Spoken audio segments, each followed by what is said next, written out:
পড়ে যাবে তো। কাগজ টুকরো করে যে বাবার হাতে কিছু খাবে না করে খাওয়াচ্ছি মা। আমি কিন্তু কি করছো তুমি এটা? একটা নিউড শেড রয়েছে আর বিশকে তো এটাও ভালো লাগবে। পূজা অলরেডি এইটা না তো ভীষণ সুন্দর না। আমি চলে গেলে কি হতো বলো? তো তুমি যখনই বলবে ইনস্ট্যান্ট কাজটা করতে হবে। তো ইনস্ট্যান্ট মানে ওখানে তো তোমার অফিসে 5 জন লোক রয়েছে, কাউকে পাঠিয়ে দিতে হবে। 5 জন তো আমাকে ভাবারই সময় দিচ্ছ না। এক্ষুনি মানে সেকেন্ডের মধ্যে দৌড় রকেটের গতিতে দৌড়াতে হবে। রকেটের গতিতে? তুমি তো কচ্ছপের মতো হাঁটতে পারো, রকেটের মতো কি করে যাবে? হ্যাঁ কালকে রাতের থেকে আমার ফোনটাতে চার্জ নেই, তা সেটা তুমি দেখবে না? তোমার ফোনে চার্জ নেই কি নেই সেটা আমি আমার ফোনে চার্জ তুমি দেখছো না? দেখিনি। আগের দিন রাতে কে চার্জ দিল তোমার ফোনে? 5খানা ফোন। সেটা তো আমার, তোমার নাকি? ওই দেখো কেবেট ইউনিটটা মন্দিরটা পড়ে আছে। মন্দিরটা মানে যদি ইয়ে না হয়, রিফান্ড না হয়, পুরো আমার এতগুলো টাকা আটকে যাবে। আমি সেইটার জন্য মেন গেছি। তারপর তো ওই চার্জারটা ভাগ্যিস ঘরে ছিল না। তুমি আমার একটা কথা বলো, আমি যদি এখন সব গুছিয়ে নিয়ে বাপের বাড়ি চলে যেতাম, তুমি কি করতে? আমাকে পেয়ে এসে আর নিয়ে চলে আসতে। আমি তোমার কি বলেছি, আমি যেদিন লাস্ট বাপের বাড়ি যাবো আর আমি তোমার সংসার করতে আসবো না, আর আসবো না। সব মেয়েরা বলে লাস্টে চলে আসে। সব মেয়ে আলাদা, প্রিয়াঙ্কা আলাদা। তুমি কেটে দাও, বন্ধ করো এগুলো। সকাল থেকে আমি একটু ব্লগ চালু করতে পারিনি, মেয়েকে সুজি খাওয়াতে পারিনি। মেয়ে ওই যে মোবাইলটা নিয়ে পড়ে গেল। 12টা বাজে। ঠিক কিছুটা এরকম ভাবে আজকে দিনটা শুরু হয়েছে। দিনটা শুরুটা ভালোই হয়েছিল। সকালবেলা ঘুম থেকে উঠে কাজকর্ম করছিলাম, করতে করতে হঠাৎ করে আমার কি মনে হলো, বাবা বেলা 11টা 11:30 বাজে, তোমাদের গপুদার একবারও ফোন আসেনি। ফোনটা যেই চেক করতে গেছি, ও মাই গড, আমার ফোনটা টিল নাও রাতের থেকে এখনো পর্যন্ত বন্ধ। কি করবো, তড়িঘড়ি নিচে নেমে গেছে। শিবানীদিরা তখন চলে গেছে। শিবানীদি আজকে প্রচন্ড মাথার ব্যথা, তাকে এক পাতা ওষুধপত্র দিয়ে বিস্কুট টিস্কুট খাইয়ে ঘরে পাঠিয়েছি। এদিকে যে আমার মেয়েকে আমি খাওয়াইনি, আমার সেই খেয়ালই নেই। তাড়াতাড়ি করে এসে লিটিল গোল্ডের বাবাকে বলছি, ওকে আগে গ্যাসের ওষুধটা খাওয়া। মেয়েটা সদ্য জ্বর থেকে উঠেছে, আর মেয়েটা বাবার কাছে যাবে না, বাবাকে দেখলেই পালাবে। না না শোনা শোনা শোনা, আরে ওকে ধরো, মুখে মাথাটা ধরে খাইয়ে দাও। না না না, আরে আমি ভালো করে খাওয়াচ্ছি মা। আমি কিন্তু বকবো। আরে বলো, জোর করে খাওয়াতে হবে তো। না এটা না হলে সুস্থ হবে কি করে? তুমি কষ্ট পাবে না, তুমি খাও। আচ্ছা আমার কাছে খাওয়ার জন্য হা করে দেখা। তো ট্রেনিং নিয়েছে যে বাবার হাতে কিছু খাবে না, বাবার কথা শুনবে না, সব ট্রেনিং নিয়েছে। কাগজ টুকরো করে খেলাটা কি খেলা বল? কাগজ টুকরো করে কেউ? কষ্ট হয় না আমার গোছাতে? তোমার ভালো লাগে কাগজ টুকরো করতে? ঘরটা তো ক্লিন হয়ে গেছে, এবার খাটের বেডশিট টিট এগুলো সব চেঞ্জ করতে হবে। ঘড়িতে 2টো বাজে। আমার স্নান হয়নি, বাট লাঞ্চ হয়ে গেছে, লিটিল গোল্ডেরও লাঞ্চ হয়ে গেছে। আর হলো গিয়ে এখন এই খাটের বেডশিটটি চলো চেঞ্জ করি। আগে আমার মেয়েটার মুখে কত স্বাদ ছিল, আমাকে চান করে উঠেই বলতো, মা আমাকে ডিম ভাজা দিলে না, মা আমাকে মুসম্বির জুস দিলে না। আর এখন মুসম্বির জুস, ডিম, অ্যাপেল যাই কেটে দাও, খাবে না। ঘড়িতে এখন প্রায় তোমাদের 3:30-র কাছাকাছি। তো লিটিল গোলকে এখন আমি খিচুড়ি খাবো, তার আগে দেবো পুজো। এই হলো সেই ঐতিহাসিক পার্সেল যার ভেতরে ওই টেম্পেলটা রয়েছে। মনে হচ্ছে এই টেম্পেলটা রেখেই দিতে হবে, কিছু করার নেই। রিফান্ডের কোনো অপশনই দেখাচ্ছে না, বলছে যে seller has no return policy. তাহলে আর কি করে আমি কি করব বলো? তারপরে ঠাকুরকে ডাকছে আর বলছি, ঠাকুর একটা কোনো ব্যবস্থা করো, এত সাত বাসনা করে মন্দিরটাকে অর্ডার দিয়েছিলাম, তোমার কি ইচ্ছা ওই মন্দিরেই তুমি বসবে? আর কি করব বলো? লিটিল গোলকে তারপর বললাম, মা যাও গাছের গোড়ায় জল দাও। ওকে ওই যে ভগবানকে অভিশাপ করিয়ে যে জল বা দুধ বেরিয়েছে সেগুলো ও গাছের গোড়ায় দিতে যাচ্ছে।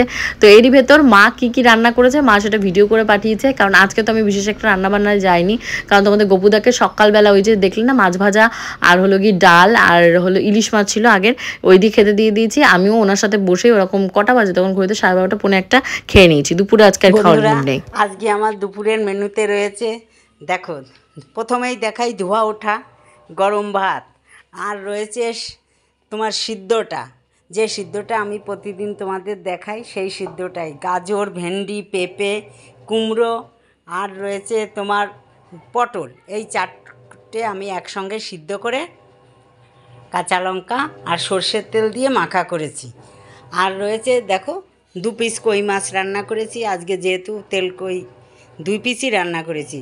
তার কারণ আজকে আমি আর তোমার কাকু বাড়িতে রয়েছি, আর কেউ বাড়িতে নেই, ওই জন্যই আমরা 2 পিস মাছ রান্না করেছি। আর রান্না করেছি পটল চিংড়ি।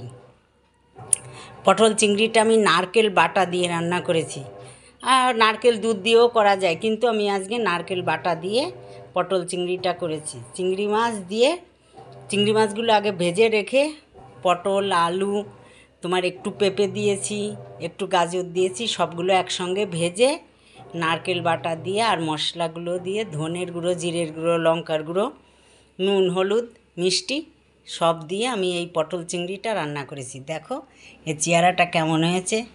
আর রান্না করেছি হাঁসের ডিম।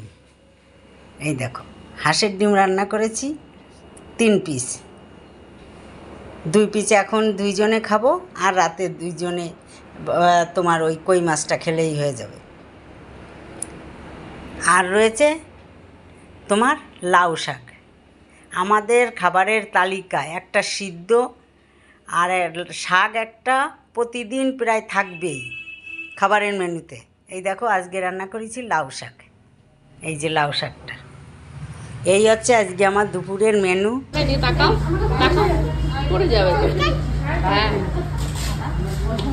আমি আর লিটিল গোল্ডও রেডি হচ্ছি। ঝমঝমিয়ে বৃষ্টি, তাড়াতাড়ি করে বেরিয়ে কোনোভাবে ওই যে উবের বুক করেছিলাম তাকে একটু বলেছে আমাদের একটু দাঁড়াও, আমরা কেক আর একটু প্যাটিস নেবো, তাই বলে ওইটুকু নিয়ে এসছি। হয়তো এখন প্রায় তোমাদের বাজে 6টা 10-15 কাছাকাছি। লিটিল গোল্ডকে এখন একটু ঘুম পাড়াবো পারি। ওই যে কি করেছে, হ্যাঁ আসছি, ওই যে কি করেছে পোড়া ভাজার গন্ধ। আরে না না, ভেজ নিয়ে এসছি সব কটাই। বাবু ভেজ খাবে, বাবুর একটা আর আমার তোমার।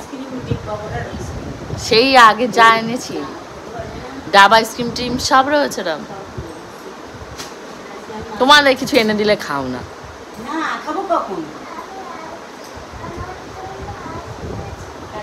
না প্যাটিস আছে মা, প্যাটিস আছে। ক্লান্ত হয়ে গেছে। দিদুর পাশে আয়, দিদুর পাশে এসে দাঁড়া। কি করবি? কি মেহেন্দি পরবি? আয় পরিয়ে দিচ্ছি, আয়। এ কে তোমাকে ফলো করে যাচ্ছে, মানে তোমার আগে যাচ্ছে সব জায়গায়? ও কি চাইছেটা কি?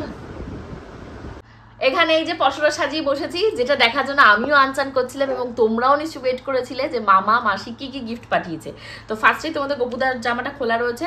এটা দিয়েছে হলো মামা, মানে মামি আর মামা মিলে পছন্দ করে এই শার্টটা দিয়েছে ওনার সাইজের। কেমন হয়েছে কালারটা অবশ্যই জানিও।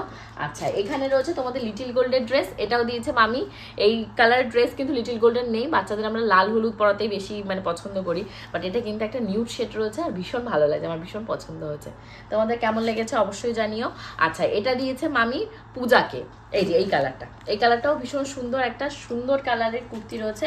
আর এই ব্রাইট কালারটা দিয়েছে আমাকে, তো এটাও ভীষণ সুন্দর। এটাও এল সাইজ রয়েছে, ওটা এম সাইজ রয়েছে। আর এখানে রয়েছে এই শাড়িটা দিয়েছে মাকে। মায়ের এই শাড়িটা ভীষণ সুন্দর হয়েছে মামি, কালার কম্বিনেশনটা সব থেকে ভালো হয়েছে, ভীষণ সুন্দর হয়েছে। এই দেখো পুরো শাড়িটাতে এরকম মিনাকরি কাজ রয়েছে, আমি পুরোটা খুলছি না, নষ্ট হয়ে যাবে। আর মেবি ব্লাউজ পিসটা এই কালার রয়েছে, ব্লাউজটা তোমাদের এই যে সবুজ কালারেরই রয়েছে, গ্রিন কালারের কম্বিনেশন করে পরলে খুব সুন্দর লাগবে শাড়িটা। মা বানাবে, মা বানালে মার কাছ থেকে নিয়ে আমি একদিন পরবো। আচ্ছা এরপর দেখাচ্ছি বাবুকে কি দিয়েছে। বাবুকে দিয়েছে এই হোয়াইট কালারের শার্টটা। হোয়াইট কালারের শার্ট পরলে বাবুকে এমনি সুন্দর লাগবে, এটা ফুল হাতার ফুল স্লিভ রয়েছে। আর কালারটা কেমন হয়েছে অবশ্যই তোমরা জানিও। এইবার দেখাবো মাসি এই শার্টটা দিয়েছে বাবুকে। এই কালারটা আমার ভীষণ পছন্দ হয়েছে, বাবুকে পরলে ভালো লাগবে। আমি খুলছি না পুরোটা, খুললে আবার ভাঁজ করতে হবে, আমরা অলরেডি অনেকক্ষণ ধরে দেখেছি। আর মাসি দিয়েছে এই শাড়িটা। এই শাড়ির কম্বিনেশনটাও ভীষণ সুন্দর, ব্লুর সাথে রয়েছে তোমাদের এই কচি কলা পাতা, দুটোই মানে শাড়ি কম্বিনেশন করে পরলে মাসি এবং মামা দুজনের শাড়ি ভীষণ সুন্দর হয়েছে। আর এটা রয়েছে তোমাদের ছোট্ট লিটিল গোল্ডের গাউন ড্রেস, এটা মাসি পাঠিয়েছে। আর এর সাথে কিন্তু একটা স্পেশাল জিনিস রয়েছে, ব্যাগ। এই ব্যাগটা কতবার যে ভিডিওতে মা দেখিয়েছে, আসবা না দিদু এটা নেবে না এই বটুয়া ব্যাগটা, ওকে পরালে ভালো লাগবে। ওর সাইজে একদম ঠিকঠাকই আছে, মানে ঘাগরার মতন এরকম একটু ধরে নিয়ে হাঁটবে। কালারটাও ভীষণ ব্রাইট হয়েছে। আচ্ছা এটা রয়েছে তোমাদের গপুদার শার্ট গেঞ্জি, এটা তোমাদের গপুদার 4XL সাইজ মাসি খুঁজে পাঠিয়েছে। আর কালারটা আমার ভীষণ পছন্দ হয়েছে, খুব ভালো হয়েছে কালারটাও। আচ্ছা এটা রয়েছে একটা রানী কালারের শাড়ি, আর এটা রয়েছে ইয়েলো কালারের শাড়ি। তোমরা কমেন্ট করে বলো তো কোন কালারটা নিলে আমার বেশি ভালো লাগবে। পূজা অলরেডি এইটাকে বুক করে রেখেছে, আর মা বলছে ইয়েলোটা নিতে। যদিও আমার ইয়েলো কালারের অর্গানজাই রয়েছে, এটাও অর্গানজা। আর এর সাথে কিন্তু এটাতেও গ্রিন কালারের ব্লাউজ পিস রয়েছে, এটাতেও গ্রিন কালারের ব্লাউজ পিস রয়েছে। আর তার সাথে সাথে দুটো জিনিস আমি তোমাদেরকে দেখাই। ঝুনু কাকি কি দিয়েছে আমাকে পুজোতে লিটিল গোল্ডকে, সেগুলো আমি ওই বাড়িতে রয়েছে, ওগুলো পরে দেখাবো। তো এই শাড়িটা দিয়েছে হলো পূজা, মাকে দিয়েছে এই শাড়িটা, খুব সুন্দর, এটা একটা পাশমিনা রয়েছে। আর এটাই তো সেই শাড়িটা যেটা কিনতে গিয়ে ওই রকম ঝগড়া অশান্তি, মা ঝুমকাকে দেখাই পছন্দ হচ্ছে না। তো ভীষণ সুন্দর শাড়িটা, ভীষণ ওয়েটও আছে, ক্যারি করতে হবে, ব্লাউজ পিস বানাতে হবে। আর ঝুমকাকি এই শাড়িটা দিয়েছে। ঝুমকাকি শাড়িটা আগের দিনও তোমাদেরকে দেখিয়েছিলাম, তো এবার দেখাচ্ছি যখন আরেকবার দেখায়। এই কালারটা আমার ভীষণ পছন্দ হচ্ছে, আর মাকে পরলে এই কালারটা ভীষণ ভালো লাগে। আচ্ছা এইবার দেখাবো বাবুকে কি দিয়েছে। তো এইটা হলো পূজা দিয়েছে, এইটা আর এই যে এই হোয়াইট কালারের শার্ট, এই দুটো পূজা দিয়েছে। আর ঝুমকাকে দিয়েছে এই রেড কালারের শার্টটা। আমার বাবার আবার একটু রেড কালারের শার্টগুলো বেশি পছন্দ। তো এই হলো আমি পছন্দ করি। হ্যাঁ ঝুমকাকির সাথে মা নাও, কাকুরটা ঝুমকাকি দেখে নিয়েছে আর মা বাবুরটা মা পছন্দ করেছে। তো খুব সুন্দর হয়েছে, আমার তো সব কটা জিনিসই পছন্দ হচ্ছে। তোমাদের কার কোনটা বেশি পছন্দ হচ্ছে অবশ্যই কমেন্ট করো।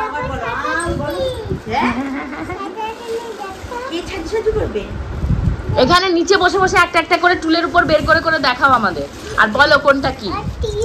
হ্যাঁ এখানটায় দেখাও আর বলো কোনটা কি। চিনতে পারো নাকি মা? পাখাটা একটু বন্ধ করে দাও তো।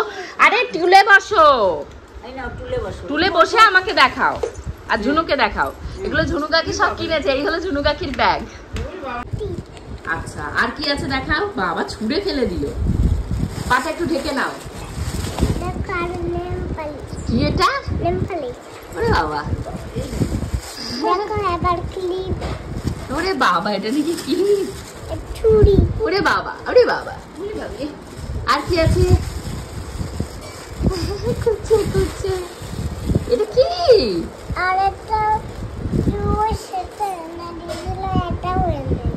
কেন বলো তো? এরকম একটা মাও সেরকম একটা দিয়েছিল, আবার এরকম একটা। কোনটা কোনটা পছন্দ হচ্ছে?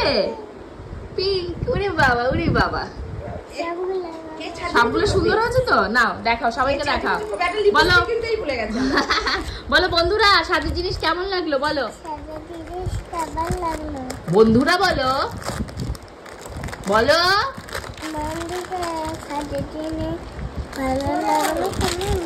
কি করছো তুমি? এটা কি লাগছো?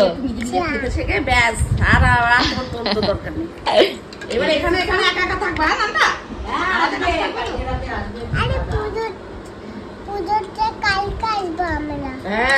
পুজোতে কালকে থাকতে আসবো আমরা, আর একদিন একটা কালকে, তারপর এটা এডিট করে নিয়ে আসবো ওখানে, এনে তারপর দেবো ভিডিও।